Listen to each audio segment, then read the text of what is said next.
ଆଜ୍ଞା। ଏ ପିଲାମାନେ କମେଣ୍ଟରେ ଯେଉଁ ଯେମିତି ଛୋଟବେଳେ ଆମେ ସବୁ ବୋଉ ତାକୁ କାହିଁକି ଭଲ ପାଇବା ଦେଲୁ, ତାକୁ କାହିଁକି ବହୁତ ଖାଇବା ଦେଲୁ, ତାକୁ କାହିଁକି ବହୁତ ଗେଲ କରୁଛୁ, ଯେମିତି ଆମେ ଛୋଟବେଳେ ହେଉଥିଲୁ। ଇଏ ପିଲାମାନେ ଯେଉଁ ପିଲା ମୋ ପାଖକୁ ପଳେଇ ଯାଉଛନ୍ତି ଦେଖୁଛନ୍ତି ଅନ୍ୟ ପିଲାମାନେ, ସିଏ ବି ସେମିତି କାମୁଡ଼ା କାମୁଡ଼ି ହେଲେଣି। ମୁଁ ଆଉ କ'ଣ କରିବି ହେଲା। ଯିଏ ନ ଆସିପାରୁଛନ୍ତି ମା ଲେଖୁଛନ୍ତି ଯେଉଁ କମେଣ୍ଟରେ ସବୁ, ସିଏ ମୋ ବୋଉ, ସିଏ ମୋ ମା, ଆଉ ମା ଆମକୁ ଆଶୀର୍ବାଦ କର, ମା ଆମକୁ ଭଲ ପାଇବା ଦିଅ। ଆଉ କ'ଣ କହିବି, କାହିଁ ବାଡ଼ା ବାଡ଼ି ହେଉଛ କହିଲ? ମା ଯେଉଁଠି ଥିଲେ ବି ମା ଆଉ ଯିଏ ପାଖରେ ଅଛନ୍ତି ସେ ଯାଉଛନ୍ତି ଏ ବାଟେ ଟିକେ ଆସିକି ଦେଖିଦେଇ ଯାଉଛନ୍ତି। ଆଉ ଦୂରରେ ଅଛ, ମୁଁ ତୁମମାନଙ୍କୁ କ'ଣ ଭଲ ପାଉନି? ତୁମମାନଙ୍କ କମେଣ୍ଟ ପଢ଼ି ମୁଁ ବହୁତ ଖୁସି ହେଉଛି, ତୁମକୁ ବି ଆଶୀର୍ବାଦ ଦେଉଛି। ଆଉ ଯେତେବେଳେ ସମୟ ସୁବିଧା ହେବ ଆସିବ, ଆଉ ସେମିତି କାର୍ଯ୍ୟ ଛାଡ଼ି କି ଭଲ ମନ୍ଦ ଛାଡ଼ି ଆଉ ସେ ଇଏ କରିବନି। ମା ସବୁବେଳେ ମା, ମା କେତେବେଳେ ମା ହେବନି ବୋଲି ମାନେ ନାହିଁ। ମା ଖାଲି ଗୋଟେ ପୁଅ ଜନ୍ମ କଲେ ସେ ମା ନୁହଁ, ମା ସାରା ଜଗତର ମା ହେଇପାରିଲେ ସେ ମା। ଆଉ ମୁଁ ତ ଥରେ କହିଛି, ମୋର ସାରା ବିଶ୍ୱବାସୀ ଯେତେ ସାରା ପିଲା ଅଛ, ମୁଁ ତ ସମସ୍ତଙ୍କ ପାଇଁ ମା। ଆଉ କାହିଁ କାମୁଡ଼ା କାମୁଡ଼ି ହେଉଛ, ବାଡ଼ିଆ ବାଡ଼ି ହେଉଛ ହେଲା।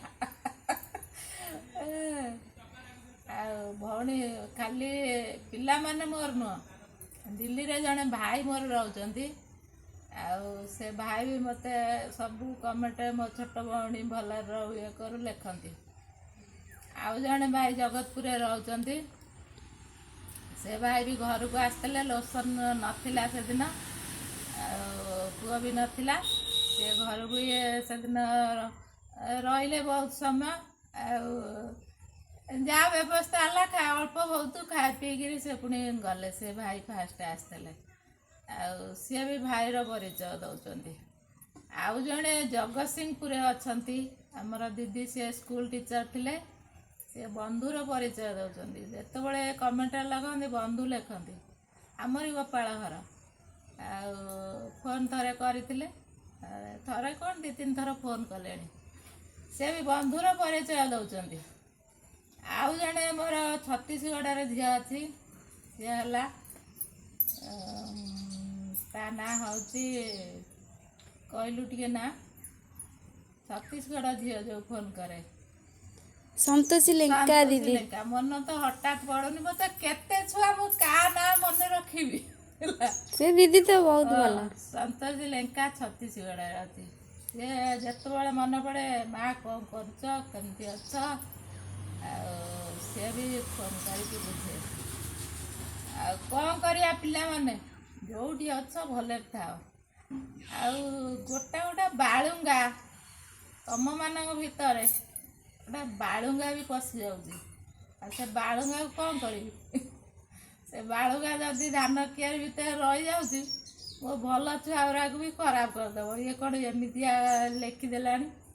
ସେ ବାଳୁଙ୍ଗାକୁ ମୁଁ ରଖିବାକୁ ଦେଉନି, ସେ ବାଳୁଙ୍ଗାକୁ ସାଙ୍ଗେ ସାଙ୍ଗେ ଓପାଡ଼ିକିରି ପଦାକୁ ଫିଙ୍ଗି ଦେଉଛି। ଆଉ ତାର ସ୍ଥାନ ଯେଉଁଠି ତାକୁ ଥୋଇ ଦେଉଛି। ଆଉ କ'ଣ କରିବି?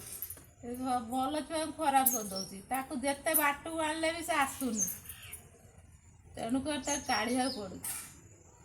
ମୁଁ ତାକୁ କାଢ଼ି ଦେଉଛି, କାଢ଼ିକି ଭଲ କରୁଛି ମନ୍ଦ କରୁଛି, ପିଲାମାନେ ସେ ତାକୁ ବି କହିବେ। କ'ଣ କରିବି? ବାରମ୍ବାର ସେ ଆସିକିରି ଧାନ କିଆରି ଭିତରେ ଯେମିତି ହେଲେ ରହୁଛି। ଆଉ ଯେତେବେଳେ ସଫା ହେଉଛି, ଧାନ କିଆରି ବଛା ହୁଏ, ସେମିତି ବଛା ହେଲାବେଳେ ତାକୁ କାଢ଼ିବାକୁ ପଡ଼ୁଛି। ଆଉ ଛାଡ଼, ସିଏ ବି ଭଲରେ ରହୁ, ତାକୁ କାଢ଼ିଦେଲେ ବି ଯେଉଁଠି ରହୁଛି ସିଏ ବି ଭଲରେ ରହୁ। ଆଉ ପିଲାମାନେ ଜମା କାମୁଡ଼ା କାମୁଡ଼ି ହୁଅ ନା। ମୁଁ ସମସ୍ତଙ୍କୁ ଭଲ ପାଇବା ଦେଉଛି, ସମସ୍ତଙ୍କୁ ଆଶୀର୍ବାଦ କରୁଛି। ସମସ୍ତେ ଯେଉଁଠି ଅଛନ୍ତି ଭଲରେ ରୁହନ୍ତୁ।